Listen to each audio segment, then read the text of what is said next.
సంగారెడ్డి జిల్లా పుల్కల్ మండలం గోంగ్లూరు గ్రామంలో ఉపాధి హామీ సేవా యువజన సంఘం ఆధ్వర్యంలో పెద్ద చెరువు కట్టపై ఉపాధి హామీ పనులు చేపట్టారు.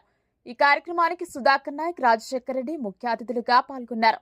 చెరువు కట్ట లోపల ముళ్ల పొదలు ఎక్కువగా ఉండడంతో జేసీబీ సహాయంతో వాటిని తొలగించారు. ఈ సందర్భంగా సుధాకర్ నాయక్ మాట్లాడుతూ చెరువు కట్టలో ఈత, ఖర్జూరం, కొబ్బరి, సపోటా వంటి పండ్ల చెట్లు నాటుతామని తెలిపారు.